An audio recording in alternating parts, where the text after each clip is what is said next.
Blessings, everyone. Welcome. We have such a beautiful oracle reading today. Now, this is my amazing Isis oracle. I try not to pick it too often because it is my favorite, and I'm aware that I might pick it every time if I allowed myself to. There are three really powerful cards that have come up today. So there's obviously quite a bit here in this community that is needed to shift, and you're really asking for some deep guidance. Now, Mother Isis, Goddess Isis, so many forms that we know her in. She can be quite powerful in her messaging. She is someone that has huge manifestation energies, and she's quite abrupt and very wow. When she's present, you get such a powerful feeling. There's that, it's undeniable. If you ever feel like, when you're doing any work and you're feeling like there's a particular deity around or a divine feminine energy, you can't mistake her. She's such a powerhouse, and she's very forceful. The messages are very clear from her, and she's very big on stepping into your feminine divine power. She's definitely been a mentor that I've channeled for a number of years, and somebody who has kicked me in the pants a number of times and really made me step up. It said, certainly she is one that I've worked with for a long time, and it's in her mystics training that I have grown the most. Let's jump in and feel into the energies here today. Feel into what beautiful crystal card might be for you. You've got your mystics Merlinite here, number 1, your beautiful clear quartz, and your amethyst for number 3 as well. Beautiful heart amethyst there. So feeling into the energies here, seeing what is for you. And let's get started because it's big. All right, let's jump in.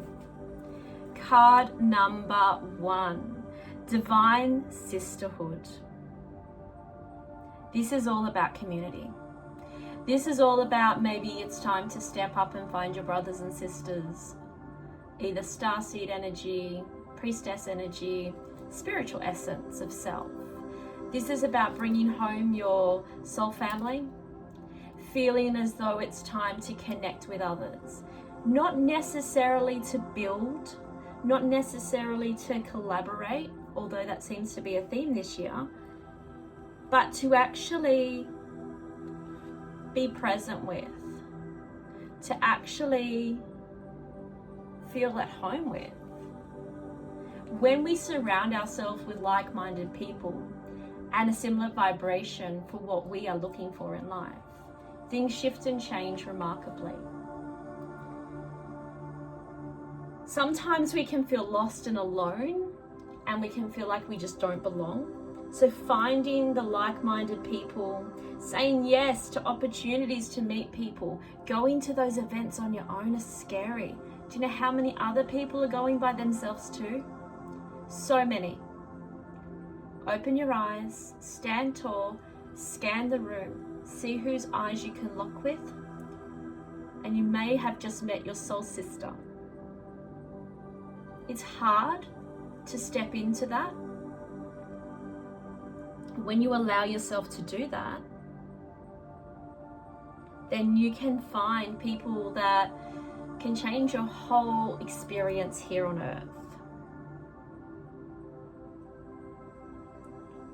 It's about really allowing yourself to allow this earth to be your spiritual home, and tapping into that divine guidance of helping others, and maybe if you're a leader in your own right, providing the communities for others to be able to meet and connect.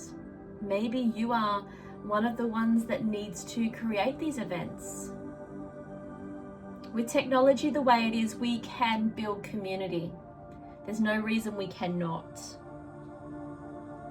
It's time to be physically in a group of sisters or brothers to raise consciousness together. If you are missing part of yourself and you are feeling like, I don't belong, I haven't found my thing yet, explore and jump into spiritual events, jump into communities and expand that way. Trust the divine feminine. She will guide you. Okay, card number 2, are you ready? Okay, let's go. Card number 2. Goddess of 10,000 names. I love this card. I am going to open the booklet though, just to remind myself there's another part of this that I always forget.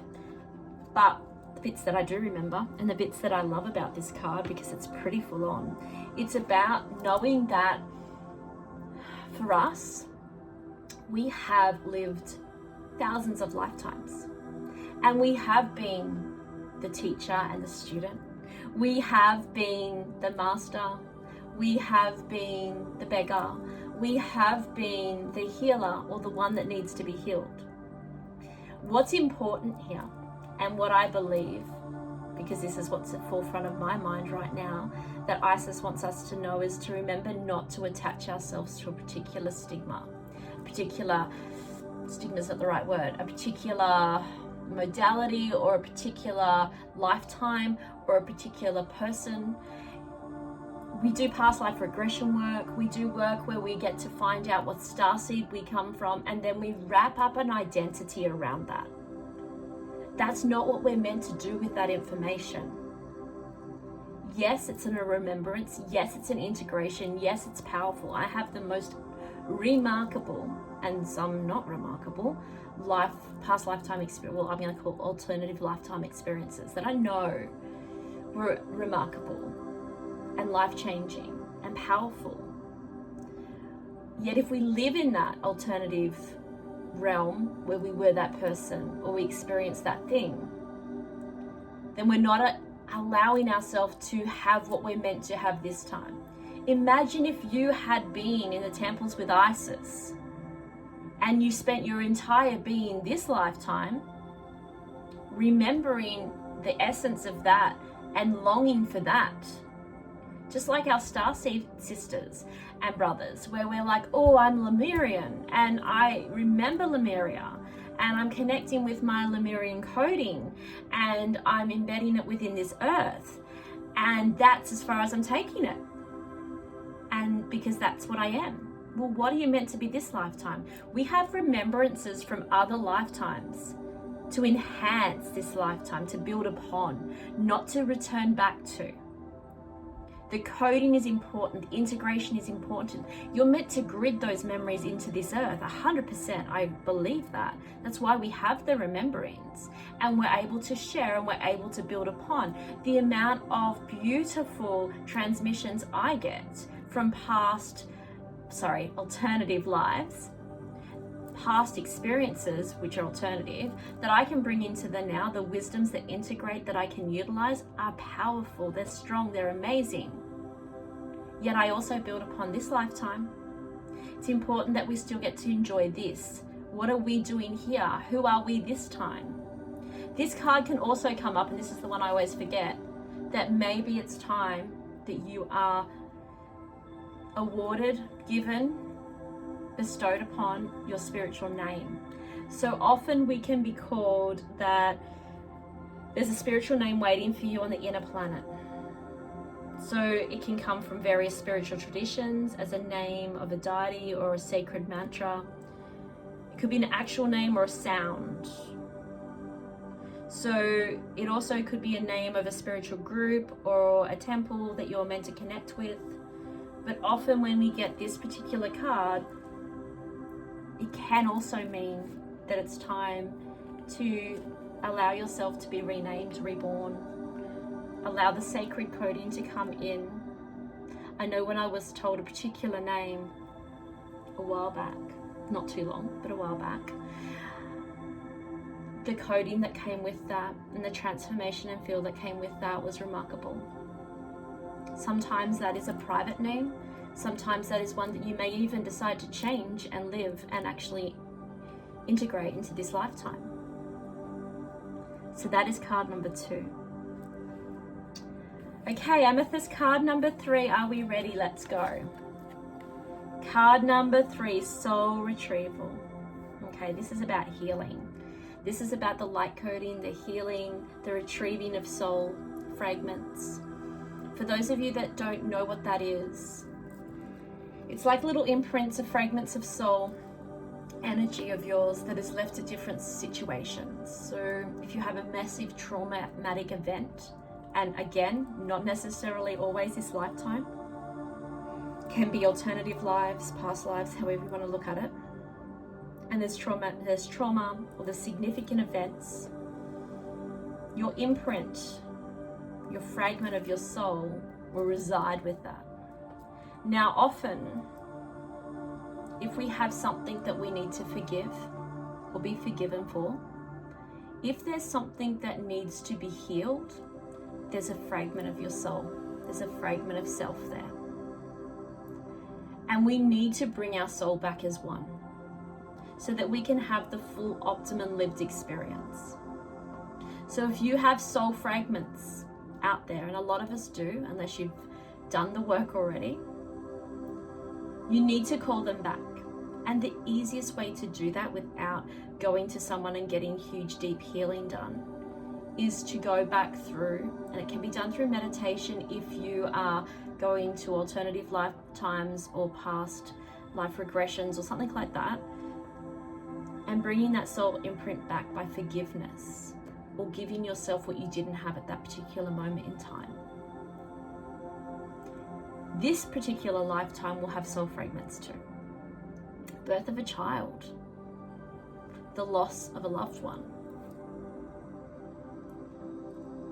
any sort of physical harm that or emotional harm that you have endured.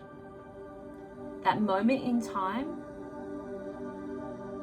will have a soul fragment.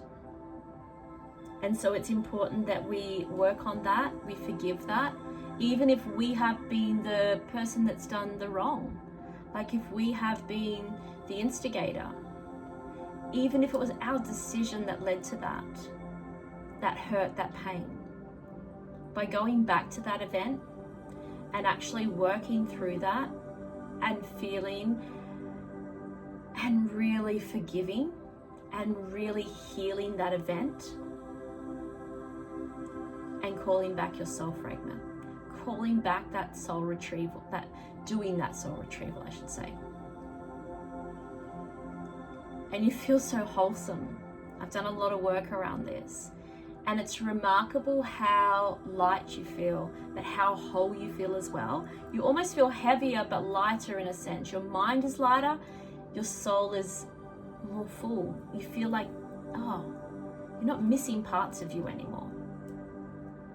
If you get this card today, it's time to do the work. Deep healing work is for you. So much love to all of you. Let me know what you think of this amazing deck. It is a big one. If you feel called to more than one of these cards today, my advice to you, having worked with this deck quite a lot, is pick the one that you feel most comfortable with first. If you want, there is a little ritual that goes with each card. So if you got a particular card and you want me to photograph the ritual for you in relation to that card, comment below and I'll send it to you. I'll photograph it for you and send it through.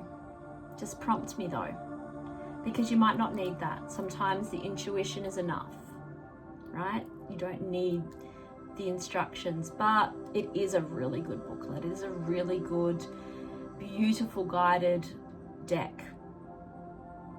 Certainly one that's been so beautifully helpful for me. Okay, my beautiful souls, let me know how you went. So much love to you all.